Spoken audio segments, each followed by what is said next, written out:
안녕하세요. 좋은 아침입니다. 누구나 한 번쯤은 인생을 다시 한번 살아봤더라면 하는 그러한 소망을 가져볼 때도 있습니다. 우리의 인생을 후회와 여한 없이 산다는 것이 쉽지만은 않습니다. 대부분의 사람들이 바르게 살려고 노력을 합니다만 마지막 종국적인 죽음의 순간에는 후회와 아쉬움을 안고 떠나가기도 합니다. 오늘 인생을 어떻게 하면 후회와 여한 없이 살 것인가 하는 그 이야기 앞에 모든 사람들이 공통된 얘기가 사랑하며 감사하며 사는 것이라고 말을 합니다. 최근에 한국 사회가 김수환 추기경의 죽음 앞에 자기의 인생을 돌아보고 우리 한국 사회가 사랑이 무엇인가를 다시 한번 생각하는 계기가 되었습니다. 김수환 추기경은 돌아가시면서 감사합니다, 사랑하며 사세요라는 두 마디 말을 남겼습니다. 오늘 이 말 앞에 많은 백성들이 잔잔한 감동과 함께 어떻게 살아야 될 것인가를 깊이 고민하는 계기가 되었습니다.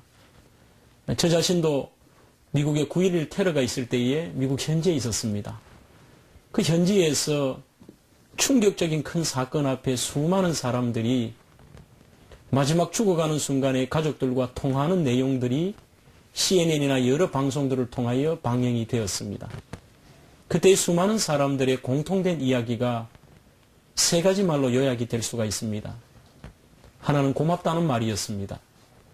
두 번째는 미안하다는 말이었습니다. 가장 많은 말은 그들에게 사랑한다는 말이었습니다. 당연한 이야기겠죠. 유명한 작가 가운데 로빈슨이라고 하는 분의 책, 신에게 솔직히라고 하는 책에 보면은 이 땅에서 발생하는 모든 범죄의 원인은 사랑의 결핍이라는 말을 하고 있습니다. 궁극적으로 모든 문제는 사랑의 결핍에서 온 문제라는 것이지요. 오늘 이 시대를 살아가는 수많은 사람들에게 다시 한번 유치한 낭만적인 이야기가 아닌 삶의 실천인 사랑을 한번 생각해 봐야 될 때가 아닌가 그런 생각을 해봅니다. 오늘 저는 여러분들과 함께 그 사랑하는 구체적인 실천의 방안 몇 가지를 나누고자 하는 것입니다. 첫째로 사랑의 실천의 가장 중요한 것은 감사하는 마음이 아닌가 그런 생각을 해봅니다. 수년 전에 남아공이 지금처럼 만델라가 들어서고 민주화가 오기 전에 있었던 일입니다. 남아공에 흑인이 출석하는 한 교회의 고난주간이 되었습니다. 그 교회에서 의미 있는 행사를 가지기로 이야기를 합니다. 행사의 내용은 고난주간 한 주간 고민을 해서 부활주일 당일날 자기가 가장 감사하는 사람에게 감사의 발을 씻겨주는 행사였습니다. 이것이 신문으로 광고가 나가자 예기치도 못했던 한 사람이 신청을 하게 됩니다. 그 사람 이름이 바로 올리버라고 하는 차기 대법원장 내정자였습니다. 그분은 백인이었습니다. 모든 교인들이 놀라고 모든 사람들이 화제거리가 되었습니다. 이제 드디어 고난주간이 지나고 부활주일이 되었을 때에 감히 함께 할 수도 없었던 흑백 간의 모든 갈등을 해소하고 올리버 판사는 흑인교회에 출석을 하였습니다. 그분이 발을 씻겨주었던 대상이 누군가 하면은 바로 자기 집에 오랜 시간 하인으로 섬겼던 마르다 포르웰이라고 하는 한 여성이었습니다. 그 여성의 발을 씻으면서 올리버 판사는 한결같은 말로 고맙다를 연발하고 있습니다. 그 거룩한 장면 앞에서 수많은 사람들이 감동적으로 흑인들이 바라보고 있을 때 그분은 발을 씻길 뿐만 아니라 눈물로써 감사를 표시를 했습니다. 이 사건을 인하여서 후에는 백인 사회에 문제가 되었습니다. 올리버 판사는 대법원장 내정이 취소되고 심지어는 판사의 자리에서도 쫓겨나게 된 것입니다. 수많은 사람들이 묻습니다. 당신은 왜 흑인 그 보잘것없는 여종의 발을 씻겼느냐 했을 때 그분은 이런 말을 합니다. 여종 마르다는 수십 년 동안 우리 집안의 일을 도왔고 무엇보다도 내 아들, 딸들을 잘 키웠습니다. 저는 수십 번, 수백 번 마르다가 내 사랑하는 아들, 딸들의 발을 정성껏 씻기는 모습을 많이 보아왔습니다. 어차피 무덤으로 갈 때는 이 땅의 판사나 모든 것이 다 쓰레기와 같은 것인데, 그래도 내가 사랑하는 사람, 고마운 사람에게 감사를 표하는 것이 뭐가 잘못됐냐는 것이지요. 별거 아닌 것이지만 그것이 바로 감사할 대상에게 감사할 수 있는 것이 사랑이 아닌가, 그런 생각을 해 봅니다. 저는 우리가 오늘 이 시대를 살아가면서도 참 감사가 많이 부족하다는 생각을 해보지요. 가장 가까이 있는 부모님이나 형제들, 사랑하는 아내, 사랑하는 남편, 사랑하는 아이들, 우리 주변의 이웃들, 친구들, 누구에게나 그들에게 감사할 거리들은 얼마든지 많습니다. 진심 어린 그들을 향한 감사가 있을 때에 오늘 우리 속의 삶이 달라지고 풍성해지고 참다운 삶의 의미를 찾지 않겠느냐, 그런 생각을 해봅니다. 두 번째로 사랑의 기술은 이해하는 것이라고 생각합니다. 그 이해라고 하는 것은 너무 어렵게 생각하지 마십시오. 삶의 현장에서 상대방을 이해할 수 있다는 것은 사랑할 수 있는 첫 출발점이 되기도 하죠. 저는 한 사람을 소개하려고 합니다. 그 사람은 유명한 학자였던 에릭 프롬이라는 분인데, 그분은 그의 책에서 사랑의 기술 가운데 가장 중요한 첫 번째는 바로 이해하는 것이라 했습니다. 이 언더스탠딩은 상대방의 입장에서 생각하고 상대방이 왜 그랬을까를 이해하려고 하는 태도인 것입니다. 오늘 부부간의 문제도 지금 한국 사회가 OECD 가운데서 이혼율이 2등이라고 합니다. 그 이유도 역시 바로 상대방에 대한, 남편과 아내에 대한 이해의 부족이 아닌가 생각을 해봅니다. 오늘 이 치열한 경쟁 사회 속에서 아내는 남편에 대해서 밖에서 얼마나 힘이 들 것인가, 또 비록 가정에 대해서 조금 소홀할지라도 남편의 힘든 것과 남편의 아픔을 이해할 수 있다면 좀 더 가정이 풍요로워지지 않을까 생각합니다. 남편 역시 오늘 시대가 좋아졌고 너가 할 일이 뭐가 있느냐라는 그런 면에서 접근하는 것이 아니고, 아이들을 키우고 나름대로 참 힘들겠구나 하는 그 아내의 입장에서 배려하고 이해하는 것이, 이것이 바로 작은 사랑의 기술이라고 생각합니다. 이것은 단순하게 가정뿐만이 아니고 우리의 직장에서도, 다른 여러 단체 속에서도, 사회 속에서도 상대방을 이해하는 입장에, 그 입장에 선다면 바로 사랑의 훌륭한 기술이 된다고 확신합니다. 우리는 나는 맞다고 생각합니다만 흔히들 다른 사람은 틀렸다라고 생각하는 경우가 많습니다. 이것이 바로 사랑의 잘못된 방법이죠. 저는 영어책 가운데 아주 좋아하는 책이 있습니다. 그 제목도 심플하지요. I'm okay, you're okay입니다. 나도 okay고 너도 okay죠. 나도 틀릴 수 있고 너도 틀릴 수 있고, 나도 맞고 너도 맞다는 것입니다. 그렇게 상대방을 이해하는 마음이 되었을 때에 우리는 정말 더욱더 아름다운 사랑을 시작할 수가 있을 것입니다. 우리 모두가 가정 속에서, 가장 가까운 곳 속에서부터 그 사랑하는 기술의 두 번째인 이해하는 마음을 가진다면 조금은 분쟁과 갈등과 여러 가지 아픔의 요소들이 많이 해소되지 않겠나는 생각을 해봅니다.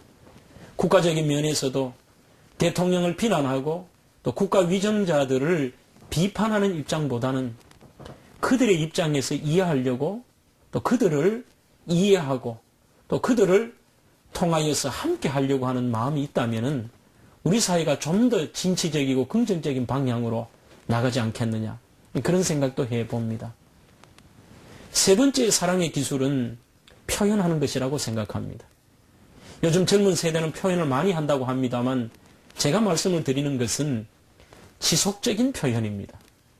연애하기 전에는 수많은 아름다운 언어 구사를 하며 많은 사랑의 표현을 해도 우리가 시간이 지나면 지날수록 결혼의 횟수나 만남의 연륜이 깊어지면 깊어질수록 사랑의 표현들이 많이 식어지는 것을 보게 되죠.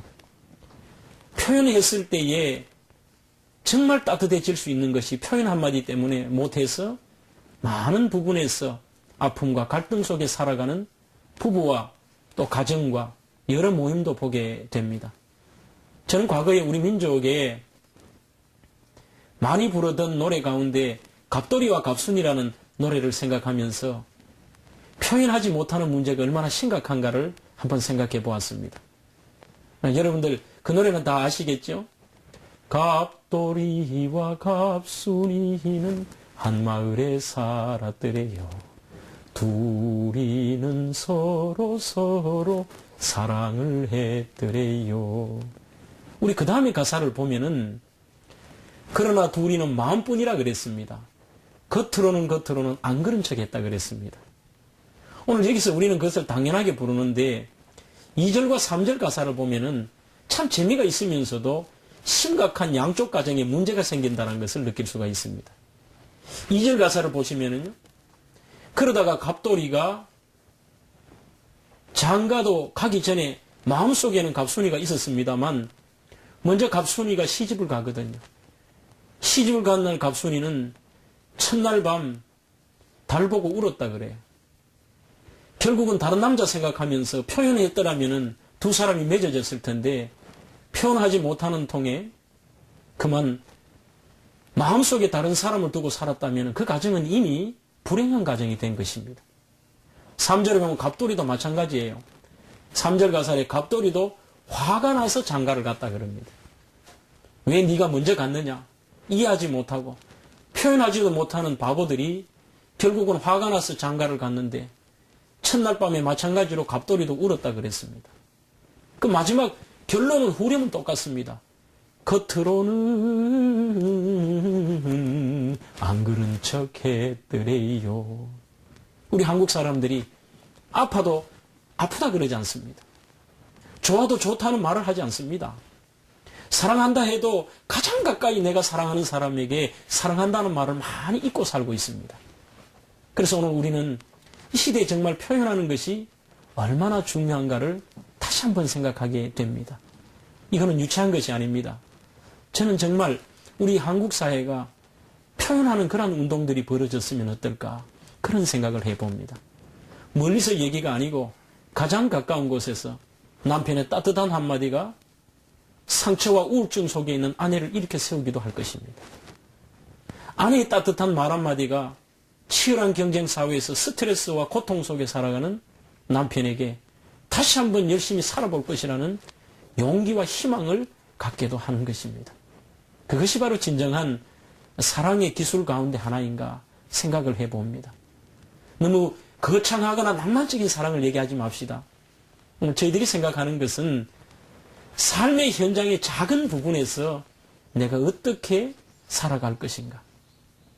아침이나 저녁이나 아이들을 향하여서도 그들에게 수많은 사람들이 사랑의 표현을 하고 긍정의 표현과 격려의 표현을 했을 때에 저는 우리 한국 사회뿐만 아니라 모든 한국의 가정이 아름답게 변화되지 않겠느냐 그런 희망을 가져봅니다.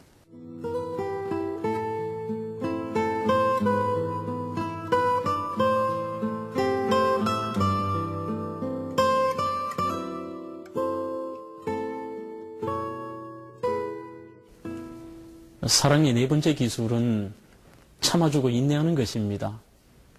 가정도 사회도 단체도 조금 더 참았더라면 조금 더 기다렸더라면 하는 그런 후회와 아쉬움이 남을 때가 많습니다. 조금만 더 인내했더라면 가정이 파괴되지 않았을 것이고 조금만 더 참아주었더라면 그 모임이 좀 더 아름답게 변화되어 갔을 텐데 그러한 부분들을 많이 아쉬워하고 나중에 가장 후회하는 것이 더 참지 못했던 것이 많습니다. 저는 과거에 한국의 전통 민요인 아리랑을 번역할 일이 있었습니다. 한국의 아리랑을 영어로 번역한다는 것은 현실적으로 불가능하다는 생각을 해봅니다. 한국적인 한을 표현할 길도 없고 동일한 말이라도 의미를 받아들이는 것이 다르기 때문입니다. 한국 아리랑의 1절을 만약 그대로 번역해서 외국인들에게 들려주면은 외국인들은 아마 한국의 대다수의 여인들은 무서운 여인이라고 생각할 것입니다. 아리랑의 가사는 나를 버리고 가신 님은 십리도 못 가서 발병이 난다고 합니다. 그 말은 나를 버리고 배신하고 간 인간은 다리가 부러져서 죽든지 저주를 받으라는 그런 표현으로 받아들일 수가 있지요. 아리랑에서 말하는 님이라고 하는 것은 여러 가지로 해석이 될 수가 있습니다. 때로는 민족이 될 수도 있고, 때로는 아내가 남편이 될 수도 있고, 때로는 연인이 될 수도 있을 것입니다. 그런데 저희들은 2절 가사를 보면은 아리랑의 1절 가사가 결코 남편과 떠난 님을 저주하는 것이 아니고 오히려 애틋한 사랑, 그것을 많이 느낄 수가 있습니다. 도저히 외국적인 사고로는 이해를 할 수가 없지요. 나를 버리고 가신 그 님 때문에 2절 가사는 심심산천에 초가집을 짓고 우리님 만수무강을 빌어볼까나 그렇게 찬양을 합니다. 자기 떠나고 배신하고 간 사람, 기약 없는 사람을 향하여 깊은 산골에 들어가서 기도하고 그 사람 잘 되기를 기원한다.